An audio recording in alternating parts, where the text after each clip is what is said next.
أعوذ بالله من الشيطان الرجيم بسم الله الرحمن الرحيم ألف لام ميم ذلك الكتاب لا ريب فيه هدى للمتقين الذين يؤمنون بالغيب ويقيمون الصلاة ومما رزقناهم ينفقون والذين يؤمنون بما أنزل إليك وما أنزل من قبلك وبالآخرة هم يوقنون أولئك على هدى من ربهم وأولئك هم المفلحون صدق الله العظيم سبحانك لا علم لنا إلا ما علمتنا إنك أنت العليم الحكيم. آج ہم سورۃ بقرہ کو شروع کرتے ہیں، لیکن سب سے پہلے اس بات کا ذکر کریں گے کہ سورۃ بقرہ کے مضامین کون سے ہیں اور اس کی تقسیم کس طرح ہوئی ہے، اور پھر اس کی مناسبت پہلے سورت یعنی سورۃ فاتحہ کے ساتھ اس کی کیا مناسبت ہے، اور یہ سورت کس طرح دوسرے سورتوں سے ممتاز ہے، یعنی ان کی اس سورت کی امتیازی حیثیت جو ہے وہ کیا ہے. تو مطلب یہ ہوا کہ اس سورت کا آج صرف خلاصہ جو ہے وہ ذکر کرتے ہیں.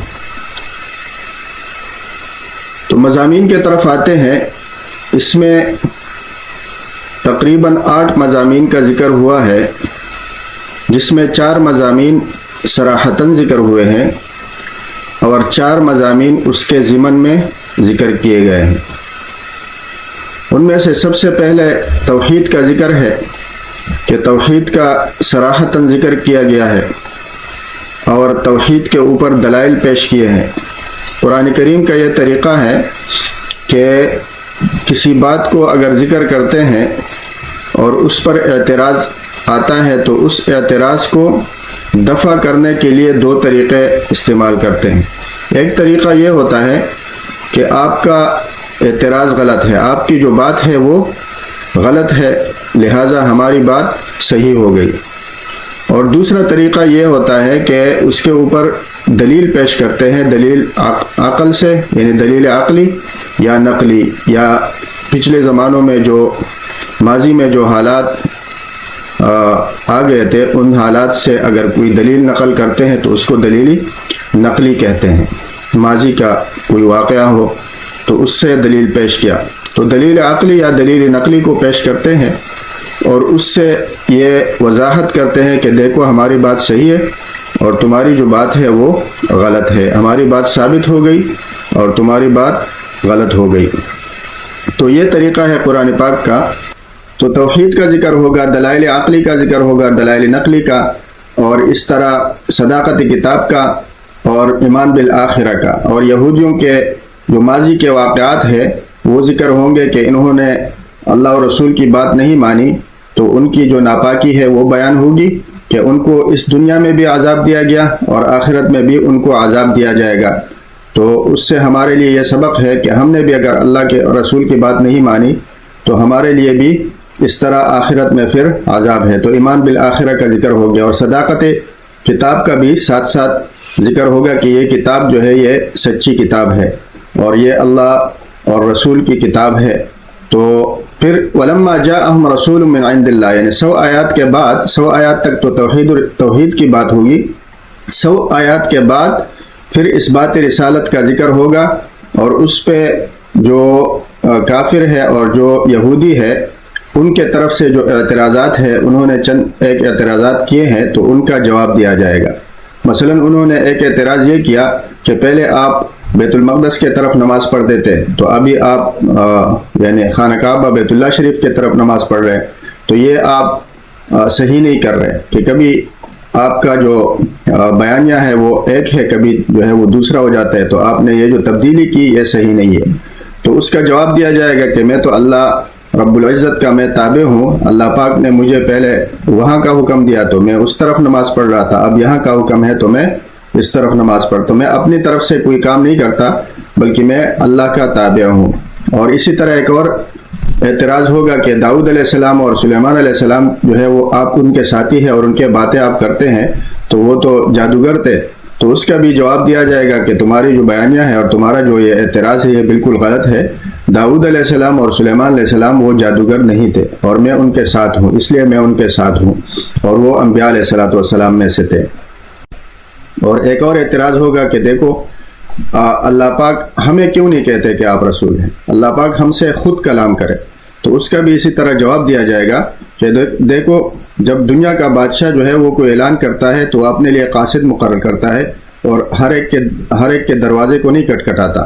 تو اسی طرح اللہ پاک نے جب اعلان کرنا تھا، توحید کا اعلان کرنا تھا، تو میرے اوپر اللہ پاک نے احسان فرمایا اور میرے اوپر اللہ پاک نے وحی بھیجی۔ تو اس طرح اور بھی بہت سارے جو اعتراضات ہیں چند ایک، ان کا ہم اس وقت ذکر کریں گے۔ تو یہ 4 چیزیں ہو گئی کہ توحید، اور پھر توحید کے ساتھ ساتھ ایمان بالآخرہ، اور اثبات رسالت، اور اثبات رسالت کے ساتھ ساتھ صداقت کتاب، کہ یہ جو کتاب ہے یہ سچی ہے۔ تو چار چیزیں یہ ہو گئی، 4 مضامین، اور اس کے علاوہ 4 مضامین وہ اور ہیں جو پھر شروع ہوتے ہیں سیقول جو پارہ ہے اس کے ربع سے، یعنی لیس البر ان تولوا وجوہکم، وہاں سے پھر یہ ذکر ہوگا کہ جہاد بھی ایک فرض ہے اور جہاد بھی آپ لوگوں کو کرنا ہے۔ تو جہاد کا اعلان ہوگا، اور پھر جہاد میں جو ہے جہاد کے جو ابتدائی طریقے ہیں وہ سکھائے جائیں گے کہ جہاد جب ابتدائی مراحل میں ہوتا ہے تو اس کا کیا طریقہ کار ہے۔ مثلا اس میں سے سب سے پہلی چیز جو ہے، اگر مجاہد اپنے گھر سے جاتا ہے تو سب سے پہلی چیز جو ضروری ہے وہ یہ ہے کہ شہر میں امن ہو۔ تو امن تب آئے گا جب وہاں پہ عدل ہوگا، اور ظالم اگر کوئی ظلم کرتا ہے تو ظالم سے بدلہ لیا جائے، اس لیے کہ جس قوم میں ظالم سے بدلہ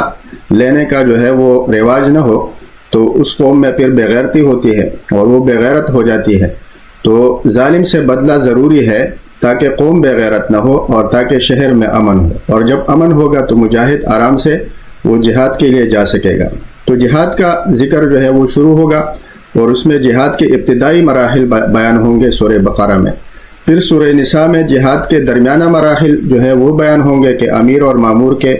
آپس میں کیا ربط ہونا چاہیے، اور پھر سورۃ انفال میں اور سورۃ توبہ میں اور سورۃ فتح میں پھر جہاد کے آخری مراحل کا بیان ہوگا کہ اگر شکست ہو تو کیا ہونا چاہیے، اور اگر فتح ہو تو اس میں کیا ہونا چاہیے۔ تو وہ پھر آخری مراحل کا جو بیان ہے وہ سورۃ انفال، سورۃ توبہ اور سورۃ فتح میں ہے۔ تو اسی طرح جہاد کے ضمن میں جہاد کی جو تنظیم ہے، یعنی جہاد 5ویں نمبر پہ جہاد کا بیان ہوگا، اور 6 نمبر پہ جہاد کی تنظیمی جو ابتدائی مراحل ہے ان کا بیان ہو جائے گا ضمنی طور پر۔ اور پھر تلک الرسل جو پارہ ہے اس کی 2 یا 3 آیات سے یا ایھا الذین آمنوا انفقوا، تو وہاں سے پھر انفاق فی سبیل اللہ کا بیان شروع ہوگا کہ جہاد کے لیے انفاق فی سبیل اللہ ضروری ہے۔ جہاد اس لیے نہیں ہے کہ بندہ وہاں پہ جائے اور وہاں پہ چوری کرے کہ مجھے وہاں پہ بندوق ملے گا یا وہاں پہ مجھے پستول مل جائے گا اور وہاں سے چوری کر کے آ جائے، بلکہ جہاد میں تو اپنا مال جو ہے وہ خرچ کرنا پڑے گا۔ تو جب اپنا مال خرچ کرنا پڑے گا تو اس کے لیے پھر اس کے ضمن میں جب 7ویں نمبر پہ انفاق فی سبیل اللہ کا بیان شروع ہوگا تو اس کے ضمن میں پھر انفاق فی سبیل اللہ کے آداب کا بیان بھی ہوگا کہ اس کے آداب جو ہے وہ کیا ہونے چاہیے، کہ آپس میں مسلمانوں کا تعلق ہو اور اس کے ساتھ ساتھ وہ آپس میں لین دین کرے۔ تو یہ 8 چیزیں سورۃ بقرہ میں، یعنی 8 مضامین سورۃ بقرہ میں بیان ہوں گی، اور یہ جو 8 مضامین ہے یہ ایک قسم کے قرآن پاک کے مقاصد میں سے بھی ہے۔ تو سورۃ بقرہ میں ہم یوں کہہ سکتے ہیں کہ 8 مقاصد کا بیان ہے، اور ان میں سے 4 جو ہے وہ صراحتاً ذکر کیے جائیں گے اور 4 اس کے ضمن میں ذکر کیے جائیں گے۔ تو جب ہمیں اس کی مضامین سمجھ میں آ گئی کہ اس میں 8 مضامین ہے اور 4 صراحتاً ذکر ہے، تو اس کے تقسیم کرنے میں پھر ہمارے لیے آسانی ہو گئی۔ تو الف لام میم سے لے کر 100 آیات تک اس میں توحید ہے، اور پھر ولما جاءہم رسول من عند اللہ یہاں سے پھر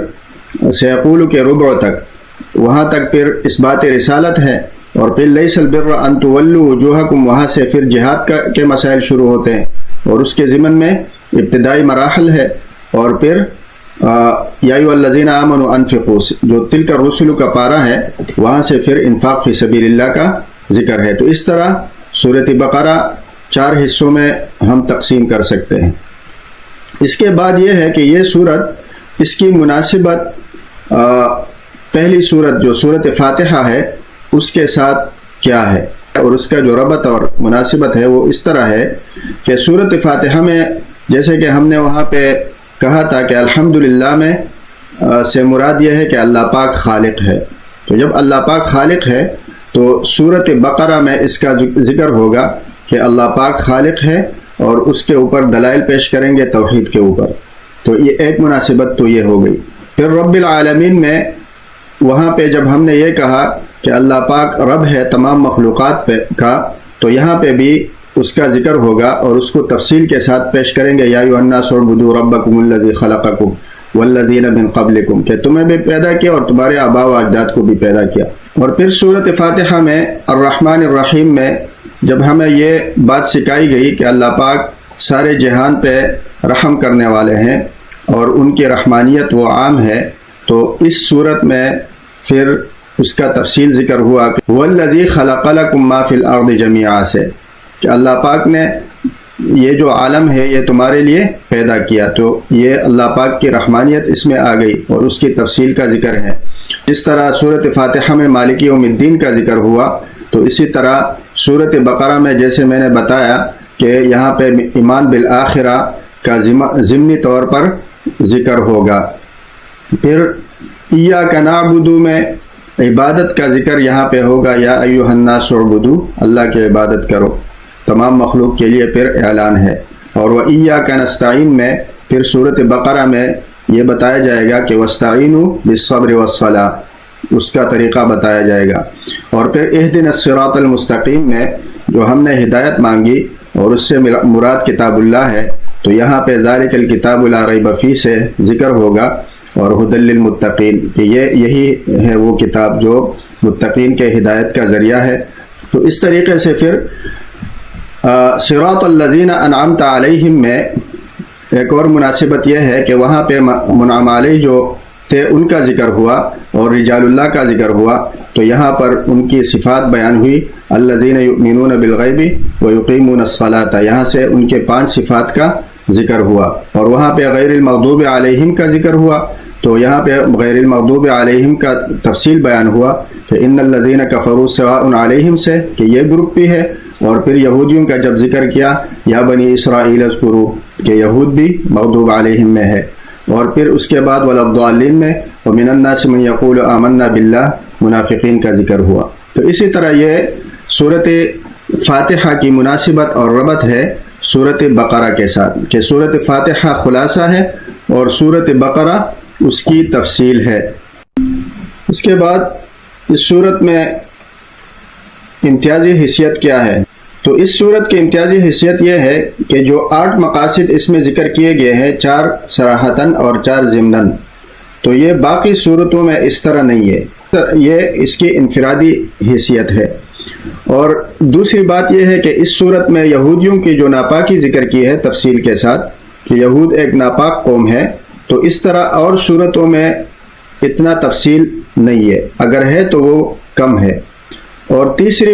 جو امتیازی حیثیت ہے وہ اس کی یہ ہے کہ اس میں جہاد کے جو ابتدائی مراحل ہے ان کا ذکر ہوا ہے، یہ بھی اس صورت کی ایک امتیازی حیثیت ہے۔ اور ایک اور امتیازی حیثیت اس کی یہ ہے کہ اثبات رسالت پر جو اعتراضات ہیں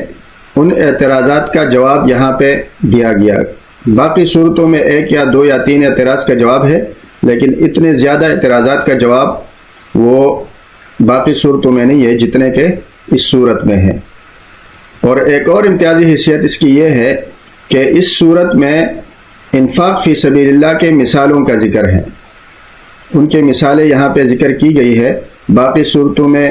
اگر ہے تو وہ کم ہے۔ تو یہ اس صورت کی امتیازی حیثیت ہے کہ یہ صورت ممتاز ہے باقی صورتوں میں ان وجوہات کے بنا پر۔ تو یہ سورۃ فاتحہ کا مختصر خلاصہ ہوا، جس سے ہمیں کم سے کم یہ پتہ چلا کہ اس صورت میں اللہ پاک نے کون سے مضامین ہمارے لیے بیان کیے ہیں